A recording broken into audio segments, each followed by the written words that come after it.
Hello world, I'm Chris Pirillo, and this, I'm not angry, I'm just emphatic.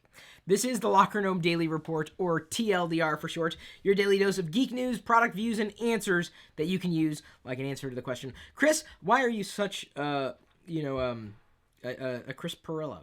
It's because that's who I am, really. Seconds before going live on YouTube, if you didn't hear Diana just speaking as she went out of the room, only to come back in, apparently, she says, "Baby, it's time." And then I started singing, "It's time, it's time, this time Christmas will be ours! Making Christmas, AMA." No, it's not Christmas, but it is an AMA. Friday. So it's an Ask Me Anything, a chance for you to ask me a question, and I'm going to do my best to answer as many questions as I can. Now, you should note that I've been answering your questions throughout the week, as I will continue to do, on chris.pirillo.com. I don't know if you've visited that lately, or maybe you've gone to chrispirillo.com without the dot in the middle. See, I don't have a dot there. chrispirillo.com redirects you over to the Patreon site where you can become a patron and join 682 others. We have 682 patrons as of today. Thank you so much for stepping forward and saying, "Chris, I like your stuff so much that I want some bonuses from you, and I'm willing to give you the price of a cup of coffee or more." Maybe you like a lot of coffee. Maybe you don't drink coffee, at which point, hey, even better, right? We'll accommodate you. So 682 people. Hopefully we will have achieved our goal. We'll know by the end of the month whether we'll have reached that next benchmark. That at that point I'd be able to provide the bonuses that I've promised. Okay, I'm going to go and start answering questions. Now, tomorrow, you should note, before I begin to do the AMA here, just some administrative cleanup work, I'm doing a live stream with Barnacules Nerdgasm again, our third live collaboration. The last two we've done has been fantastic. We'll be taking your questions live again together, drinking beer. Maybe you will be doing that as well. It's uncensored live. So just so you know, that's we claim it right up front, so there's no questions. And patrons get a chance to have their live questions addressed sooner rather than later, because we'll be looking through the list of the questions on the patron site, because it's just we're just giving more values to the patrons. Jerry is a patron of mine, Jerry, aka Barnacules Nerdgasm, or as I called him this morning on Twitter, Rancor Keeper. And if you don't understand why that's funny, you probably want to do some research there. Rancor Keeper. Rancor, right? Everyone knows what the Rancor is, right? Diana knows, so you should know as well. George Barrett, a patron, asked, "Do you see USB flash drives dying out in a similar way to previous data storage devices such as floppy disks and CDs? Cloud-based solutions have almost been eradicated, and they've almost eradicated his need for flash drives." Here we go, just in case you're wondering. This is a little flash drive. That's what a flash drive looks like right now. If you're watching this video at some point in the not-too-distant future, we used to use these crude devices to enable what they used to call a sneaker net, right? We would offload files onto these things and then transfer these things from computer to computer. Yeah, I'd say these are outdated, and I'm not going to say you are too if you still use these, but, why not use, cloud storage to transfer files back and forth? If you're afraid of the cloud, and some people are, you could go with a personal cloud and own everything. What is it? BitTorrent Sync? I think that's what they're calling it. A service you can use that's much like Dropbox, but you don't have to worry about anybody else accessing your private cloud using BitTorrent to synchronize files back and forth. These things, are, I would say, dead in the water, especially if they're not waterproof. George, there's your answer. Andrew Myers, another patron, asked, "What advice do you have for a person with a business idea that doesn't know how to get started?"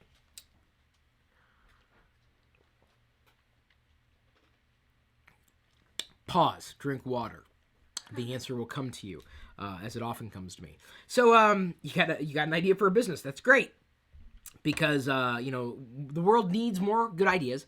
But you're stuck at the implementation part, at which point I would say you better nail that down. That's not to say you can't start your business not knowing what you don't know, but you're going to run into certain challenges. I hear a lot of people pitch me on ideas that look great, and I think, oh yeah, that'd be wonderful, but they haven't come anywhere near the point where they've had an execution or even an execution plan. At which point I wonder, well, how good is the idea? It's a great idea, but if you have no way to implement it, well, it's just a good idea, and it's never going to go anywhere. I had an idea for sending out information eons ago to people who would be receptive to receiving which I wanted to send out, and it worked.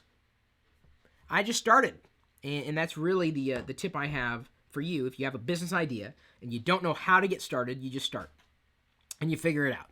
Really, because if you're looking for the supreme answer, that is it. Should you write a business plan? Sure, if you want. Should you get feedback? Okay, but you don't expect everybody to understand your idea as well as you do. Should you build a team around you? Well, you may not know what kind of team you need if you've never done this before. So the bottom line is every idea is worth trying to execute, but ultimately it's not the idea that's likely going to cause you to fail unless it's a horrible idea. And I don't know. There are a lot of really horrific ideas out there. And I would say they're probably more poor implementations of good ideas. So, I've always said, and I'll say it again, you just got to jump in and start with what you know and see what happens. Maybe it doesn't work. Maybe it does work. You'll discover new things about you in the process and, what people want or what they may not want as well. Looks like I am streaming live. Everything's okay. Okay, I'm just checking because I don't have a producer here on staff in the office with me or the workshop here, so I have to rely on my own devices. These two eyeballs devices in this device, my glasses. Darren Doolin, another patron, asked, Chris, I have one question. I just got actually it was one more question. Did I miss his first question? He just got an iPhone 5S and never used Siri. Do you use Siri? And if so, what for? I do use Siri. Typically, though, it's for setting alarms. 9 times out of 10. Set my alarm for 9 a.m. That's it. Very rarely will I use it for anything else. Rarely. Because I found that it fails a lot. Very frequently. And I just got tired of, going through the rigmarole of asking Siri when I could have just gone to the Google app or, some other way and received the answer that I was looking for. So I usually will use Siri for local functions more than anything. Simple things like, hey, what's 2 plus 2? That's something simple. I could calculate it out, but if I know I have a good internet connection, I'll use Siri. And sometimes I think I have a good internet connection, and I'll use Siri, and it doesn't work. But I've had Siri fail on me more times than I believe than it has succeeded. So local functions, remote functions, if you don't ask the right question, it just goes. I don't know. It's nice that Google ported their what is it Google Now? Is that what they're calling it? Where you can talk to Google on your iPhone. They have that available in the Google app. And sometimes if I know that it's going to be found in Google, I'll go to the Google app on my iPhone and ask Google directly. Let's see here. How are you doing today? Okay, I sounded really stupid, but at least Google answered the question. I don't know if Siri would have, and it would have been more personal, but, maybe Microsoft will port Cortana over to their Bing app for the iPhone. That's a possibility. Michelle Stanley, another patron. Chris, are you going to get the prescription Google Glass? If yes, will there be special vlogs using the Google Glass or a series using them, Chris Underglass? I'm hoping to. I've been working with a sponsor, and I was waiting to receive my Google Glass invite to see it through, but it hasn't really come through yet.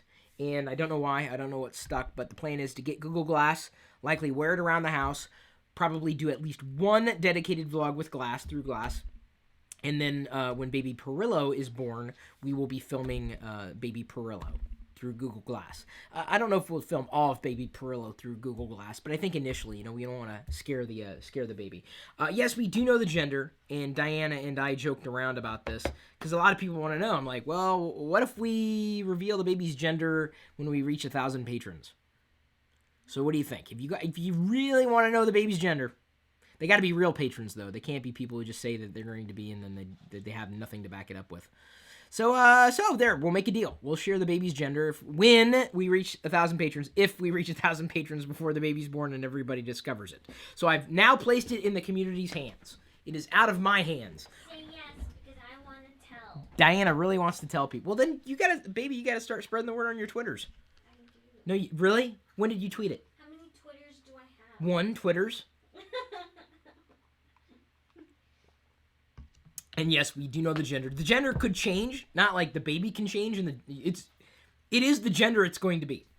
But sometimes they get it wrong, so they disclaim. They say, well, this may not be right. This may, we don't know, but it's looking like it's a. Even the doctor said to be 100% sure, wait until birth. To be 100% sure, wait until birth. So we will reveal that. Maybe, well, for the ultimate patron support, then, would we only then reveal it just to patrons? Why would you be a patron if everybody gets it? Wouldn't that be a patron only? Yeah, that's a good point. I leave that up to patrons. I'll throw it out there. I know some people get upset, but I'm like, what are you going to do? Hey, you want the banana? You pay for the banana. You want the banana? You want Chris's banana? You want Chris's... What? There's an animated GIF if I ever saw one. A little bubble with Diana in it. Oh, you people! Cray. What'd you order? Fish fillet? I didn't know anything about that song. I thought Diana was just making up lyrics, and I thought she was skilled until I realized she was plagiarizing. Joe Tosh G, I never know how to say his last name. Joe asked, how do you store your videos, i.e. external hard drive, etc.? I do have a drive that I do store videos on. I don't save these videos. They are worth something, certainly. But the videos that I'm starting to save, and I've saved from the beginning, are the vlogs. Those are the ones that I would feel genuinely... I'd feel very disappointed, depressed, whatever, if I lost those videos. Those videos are everything, because they're more personal. Those vlogs, there's stories. There's my home videos. So I do have an external hard drive. I back up also to the cloud. It's the cloud. That's not really funny, hun, but I appreciate you laughing. No one else laughs at my horrible non-jokes. David Clark, another patron, asks, I'm about to finally get a new Android phone, but wondering which one provided the best experience for you. Looking at the Galaxy S5, Nexus 5, and HTC One M8. Disclaimer, I have not touched the HTC One M8. I cannot speak to its, overall performance and quality and experience. The Samsung Galaxy S5, I think, is fantastic hardware. I really want to see Google, the Google Play Edition, GPE, the pure Google experience on it. I would rather see that than Samsung's TouchWiz experience, and I think TouchWiz has something to offer the phone. It's just that I don't know if I'm necessarily the target market for what Samsung has to offer with TouchWiz. I mean, they got, fantastic Wi-Fi support, a really good camera. Their default app for the camera, though, I wouldn't say is amazing. So if you want the latest hardware for your experience, and you don't mind having Samsung's product marketing layered over Android, the Galaxy S5, the Galaxy S5 would be it for you. There's so many 5s in my head. I happen to like the Nexus 5 for an experience because it's pure Google. But if I had a choice between the Nexus 5, pure Google, and the Samsung Galaxy S5, pure Google, I'd go Samsung Galaxy S5, pure Google. Probably, because it's updated. Nice screen, wonderful screen, great hardware. And it was really, it comes down to the software experience that I appreciated what Samsung was trying to do, but I think I prefer a purer approach. That's me. You're asking me as a power user. And I'm not trying to take away from what the Samsung Galaxy S5 is, which is fantastically better than the S4, as well as the S3. And we're talking in the Galaxy line of products.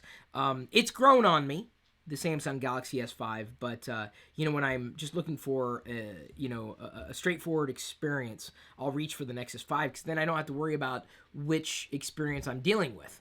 The Galaxy S5 is in a separate class of products to me than the Nexus 5. So it's like, even I have not tried the HTC One M8, just the one, but it's like I find it easier to compare experiences within the family of products rather than comparing Android device to Android device, because sometimes it's not really fair to one Android device or another. So I hopefully you got some kind of indication out of that, and I realize that. The best experience for me. I hate saying this, it just depends. It really does. Get the Samsung Galaxy S5 if you've never tried TouchWiz before. And you may like the stuff that Samsung's done with the phone, more so than straight up Android. And you may be in the part of the market, if you will, the market of people who buy Android phones, to root your device, to put your own custom ROM on it, and have at it, treat it like a traditional PC, which I personally am not inclined to do, but you might be, David. I guess I would have to know a little more about you to be able to answer the question, because I can tell you my best experiences on the Samsung line, being the Samsung Galaxy S5, my best experiences with Android on a smartphone straight up has been the Nexus 5, and I just haven't had much experience at all with HTC's line of Android products, other than way back when this HTC Evo, like Android fans were calling it the iPhone killer, and I could not. It wasn't even close. I said that years ago, and then everyone got, quote unquote, everyone got mad at me, and then years later they agreed.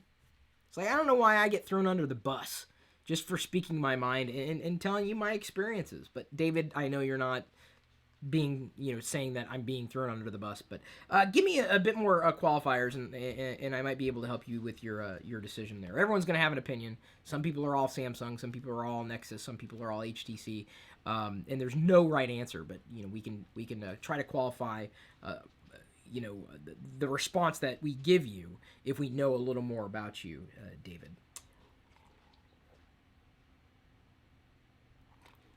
This vodka goes down smooth. It's water.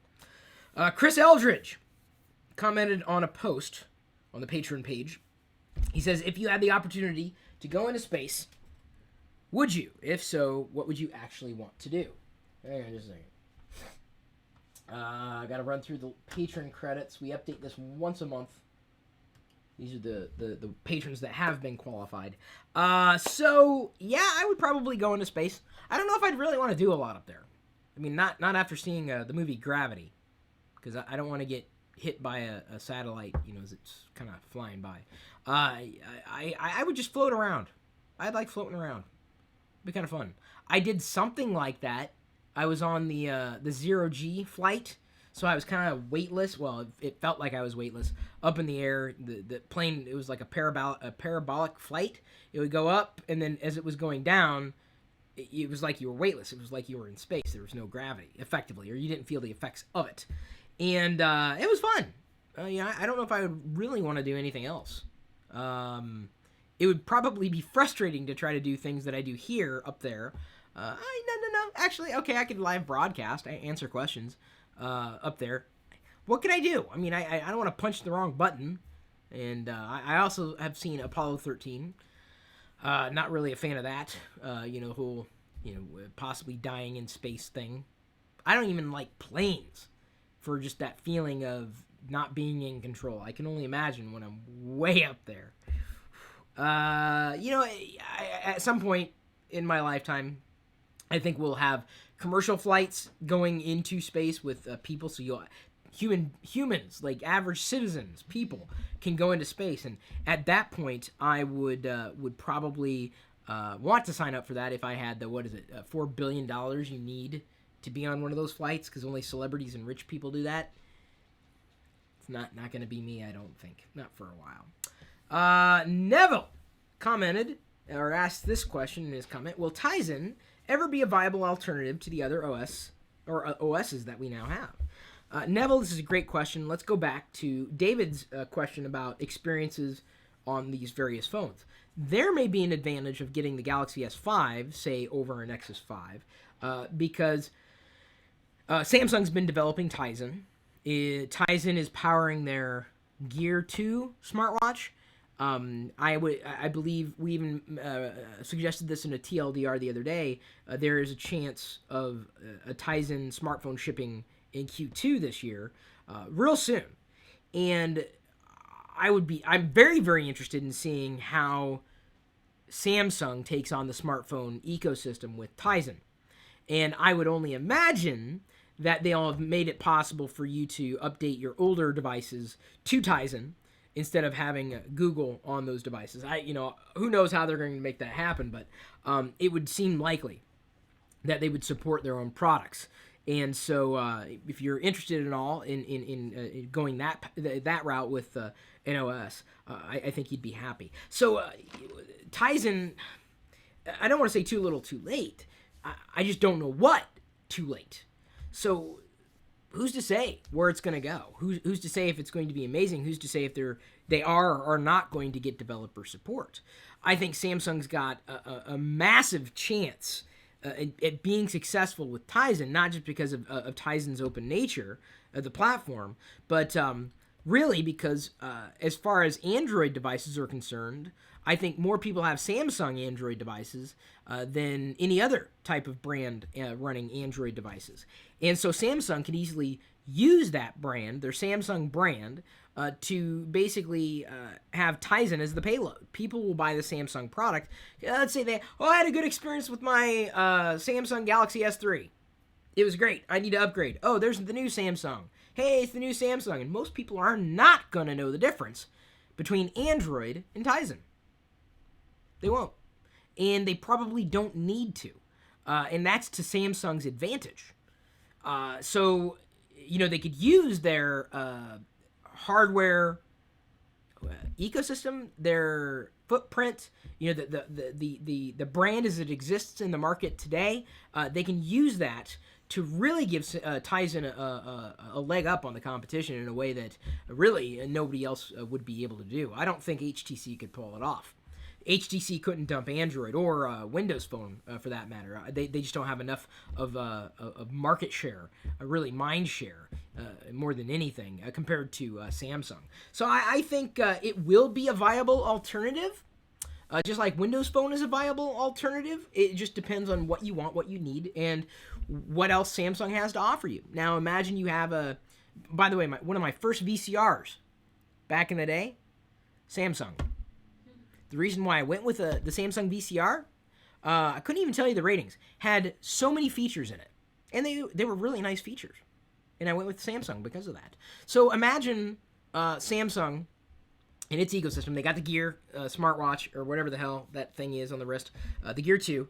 And they got a Samsung TV, they got a Samsung refrigerator, Samsung this, that, the other thing. Well, now Samsung's got an ecosystem, right? And so Tizen becomes a tantalizing alternative to Android if suddenly your life and your lifestyle is complemented by that phone. And it just makes things easier. I mean, it's the same argument I've made with devices and why you can't just say it's just this smartphone or this smartphone. I use iOS because I use OS 10 on the desktop. Of course, I do have Windows machines. You've seen them before. But I love Apple TV and AirPlay. So it's that compatibility in my life and in lifestyle that really keeps me inside of Apple's ecosystem. It's really nothing else. It's easy, it's clean, it's effective, and I would say affordable in the sense that I've purchased gadgets that ended up being pieces of junk. Really, I've wasted more money on crappy gadgets than I ever have on Apple. I know some people, what? You're gonna spend a lot? You spend a lot of money on an iPhone? Sheep? Do you know that a Samsung Galaxy S5 is about as expensive as an iPhone? So it's not about being a sheep, really. It's about making a choice that complements my lifestyle, and this is my life. I know some people would want to project themselves onto me, but Wicket, would you stop wiping your feet on Vader? That'd really be appreciated. Okay, just sneeze on him instead. Got dog snot on my Vader carpet rug thing there. It's this device as it interoperates with the archipelago of experiences, and that I think is, again, it's going to boost Samsung's place in the market and help Tizen get a foothold. David Crandall, this is a good question, I think. Well, I was not expecting to go that deeply into that particular question there, but David's got a good question as well. Your name here, awesome. You can have your name there if you want. Become a patron. Possibly when we hit 1,000, you find the gender of baby Pirillo. I don't think patrons will mind that. I just don't want to upset anybody. That's like, I don't want to bifurcate anything or anybody. I'm just trying to, keep doing what I'm doing and having fun and giving people surprises and other people more surprises. All right, David Crandall. With organizations like Code.org making educational institutions more aware of computer science and encouraging them to teach students computer science, would you consider enrolling your child in a computer science and/or programming class, and why? As a future father, at what age do you think a child should start learning computer programming, and why? Well, it's not just computer programming, it's just programming in general. I think once the child has a grasp on cognitive learning, I think that's time. And you don't have to sit the child down in front of a keyboard with a big screen. I think that's a classic mode of computing. Working not just with Arduino or Raspberry Pi, but I think Lego Mindstorms is a fantastic start to the programming mindset. And you know me, I love Lego and Lego bricks. And, the idea of having this real world thing that you've been wanting to unbox. I swear to God, I want to do this today. I've run out of time every single day. If I'm not doing one thing, I'm doing another. Turning this real world series of objects into something that does something for you and having the power to make it do that, I think Lego Mindstorms makes that very, very easy. And robotics is a great way of getting a child interested. In my perspective, in my experiences and what I've observed, a great way of spurring on creativity and interest in programming. Would I enroll them in a class? If the child was interested, yes, possibly. But I think more than a class, I'd be far more interested in setting the stage for him or her to learn on their own. Code.org being a fantastic example. Khan Academy is another good way of learning through video instructions rather than outmoded processes of walking into a classroom and learning at the same speed as your neighbor. What's that one? There's a website where you can program and it's like Code Academy? Code Academy? Is that what I'm thinking of? It's like you just lesson by lesson. I think it's Code Academy. That is awesome. I would have killed for something like that when I was a kid. And so giving the child these tools, I think that's about as much as I can do. And could hope, that they would be interested. Maybe they are interested. Maybe they're not interested. And I think what it would take to spur on interest really is the outcome. Like a question like, Daddy, how come, why, I wish there was something that did X. Well, maybe we could program that. Maybe we could figure out how to make this stuff do what you're wanting to do. And when you have a focus on the outcome, you're not so worried about the actual process. You can step through processes. I mean, it's like, that's what always drove me nuts about math class, is I got to the answer. What do you care how the hell I got to the answer? I got to the answer. Show your work. I wasn't a show your work kind of guy. Fudged the work, got to the answer, and I was happy. So, I think once you have the focal point on the outcome or the output, I think it's easier to find ways of helping make that outcome, have it bring it to fruition. Making that output actually happen. So, that's the way that I would hope I could encourage the child, male or female. Computer science is definitely not a male-only thing. There are very few jobs in this world that I would consider female-only or male-only. Number one, I think that's an outmoded way of thinking. I think, this world would be better served if we had a greater gender balance across a variety of disciplines, really, because let's face it, men can't get along in this world without women, and vice versa. We need each other to perpetuate the species. And so, I hope that, if anything, male or female, they do not get caught up in gender roles that are imposed upon them by not us, in theory. In fact, you might note that Diana and I are taking a very neutral approach, and we're not doing this, to hide anything from anybody, but we're just, the baby's room painted yellow. It was yellow there already. The furniture is going to be dark colored furniture. Male or female, I still will like shower him or her with Star Wars things. I just think that so many restrictions are placed upon us and weigh us down without even knowing that they're weighing us down. And that can be very damaging to a child, especially as they're developing. You're a girl, you need to act like a girl. You're a boy, you need to act like a boy. Pardon me, but screw that. Screw that. Screw somebody else's idea of what I need to be. Screw society's idea for telling me what I need to do and how I need to do it and when I need to do it and who I need to be. And so the fewer of those restrictions we place on the child, I think we'll have a chance to give the child tools that he or she might need to find happiness. And, I can hope, I've said this before, I hope my child turns out to be a computer engineer, a software developer, hardware developer, something like that. And I'll give the child as many tools as I possibly can for that. But ultimately, I hope gender rules are not imposed upon the child, and I will be admonishing people, even if they're in my family, for artificially imposing rules upon the child. I think that's wrong. Let the child be the child. Let them find their own happiness, and hopefully sooner rather than later in life. I hope you found your happiness too, and I hope this broadcast made you happy. I got 4 more AMAs that I'd like to do because they are from patrons, and I want to try to whip through them here before I wrap up to do my next live stream in about a half hour. That's a patron-only video. You might like it, but I'll get to the topic in a second. Nathan Alvarez asked, does the idea of a bigger iPhone sound like a win for consumers or an unneeded screen increase to compete with other big-screened phones? I don't know. It remains to be seen how Apple implements. If they implement a larger screen, the only thing I would ask, the one thing that I really, really do like is, and it was a bit of a stretch when this iPhone screen got taller, I dealt with it.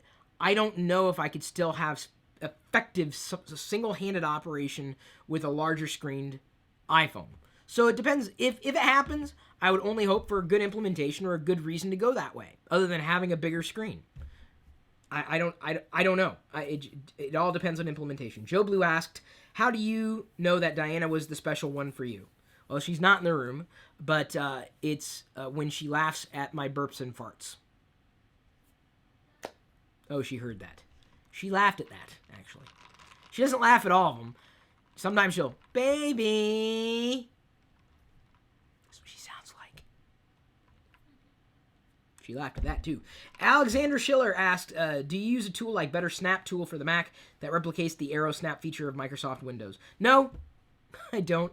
I never used Arrow Snap. It was neat, kind of neat, but if you ever did window things side by side, it's neat, but I never did. A nice little feature there, a good recommendation, Better Snap tool, if you're recommending that, Alexander. I've never used it. Darren Dolan, a patron, this will be the last question today. What can Apple do in iOS 8 that will blow everyone away? Oh, God. Make it faster? That would blow me away. Blow me down. They're iterating. Apple's done a very good job at iterating. I don't think it's hurt them at all. Refining iOS 8. I mean, having another app. Yay. How does that app give me a better life? Give me a better life. And simply giving me a new gadget or an updated gadget doesn't necessarily give me a better life. Because I'll tell you, right now, for the most part, I have... my life is the same whether I would be using a Nexus 5 or an iPhone 5S. So, what's it going to do, this operating system, this platform, what's it going to do, maybe in conjunction with something else, to make my life better? That blow people away. That to me would blow me away. Just make my life better. Make things easier. Which one of you morons is screaming for things to be more difficult? Get out! And if that's not you, then I wasn't talking about you, obviously. But thank you for tuning in, for watching this far into the video, listening to me answer these questions today. We do an AMA every Friday, but as I said, chris.pirillo.com is a constant stream of AMA. This week, I would say, was very successful on LockerGnome.com. I don't know when the last time you guys visited was, but we had Goat Week this week on LockerGnome.com. Next week, no one really gave me any recommendations, but next week, we're going to be going with Neon Week. Okay. Oh, I'm sorry. No, sorry. My bad. Creeper Week is next week. That's Minecraft Creeper. So look to LockerGnome.com. You can even sign up for the newsletter right there and the latest TLDR and everything. Oh, I didn't mean to go to the archives there. Let me go back. There we go. Look at all this awesome goat stuff and not goat stuff. Like beer. It's a beer glass, which is what Barnacles and I are going to be drinking tomorrow. I found a ton of Star Wars discounts this week. There's some more goat fun. Soft kitty, warm kitty, little ball of fur. A toilet Sarlacc pit decal you can put in our toilet. You go look. Just go look. LockerGnome.com, posting fun stuff every day. This week was Goat Week. Next week is Creeper Week in relation to Minecraft. And the week after that is going to be Neon Week. And then the week after that, I think, is Star Wars Week because it's the week of May 4th. And may the 4th be with you. And may fun and frivolity be with you on Easter weekend. Good luck. Do not pick up something that looks like an egg and smells like poop, because it probably is poop.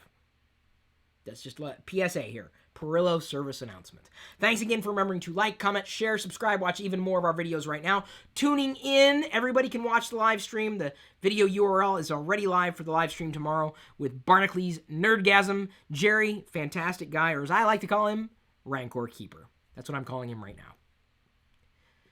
If you don't get the joke, just Bing it. It's funny. It's actually funnier if you use Bing instead of Google. Okay, at this point, I'm going to leave you to your own devices. We'll see you later.